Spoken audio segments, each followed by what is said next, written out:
السلام علیکم، نظم ملکی نیوز ایچ ڈی کے ساتھ میں ہوں آپ کی ہوسٹ سمرہ مصطفیٰ۔ نیوز ٹوڈے میں شامل کرتے ہیں سب سے پہلے آج کی اہم خبریں۔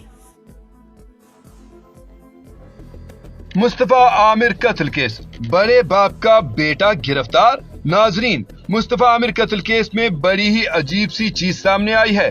ابھی تک تو ہمیں یہی بتایا جا رہا تھا کہ ارمغان اور شیراز مقتول مصطفیٰ کو گاڑی کی ڈگی میں ڈال کر بلوچستان لے کر گئے تھے، لیکن اب کہا جا رہا ہے کہ ان کے ساتھ کوئی چوتھا شخص بھی موجود تھا۔ اس اہم پیش رفت پر بات کرتے ہوئے مہرین سبطین نے اپنے ولاگ میں کہا کہ پولیس تفتیش میں یہ بات سامنے آئی ہے کہ شریک ملزم شیراز نے گھنٹوں پیدل چلنے، ہوٹل پر کھانا کھانے اور رات کو مسجد میں سونے کا جو بیان دیا تھا اس میں کوئی سچائی نہیں۔ اس دیہی علاقے کے کسی شخص نے ارمغان اور شیراز کو نہیں دیکھا تھا۔ اس بات کا خدشہ ظاہر کیا جا رہا ہے کہ کوئی اور بھی اس جرم میں ارمغان اور شیراز کے ساتھ تھا، جو دونوں کو اپنی گاڑی میں واپس کراچی لایا۔ مہرین سبطین نے کہا کہ تفتیش میں اب ایک اہم شخصیت کے بیٹے کا نام بھی سامنے آ رہا ہے، لیکن پولیس نے اس پر ابھی تک ہاتھ نہیں ڈالا۔ معاملے کو یہاں روک دیا گیا ہے کیونکہ اس اہم شخصیت پر ہاتھ ڈالنا آسان نہیں۔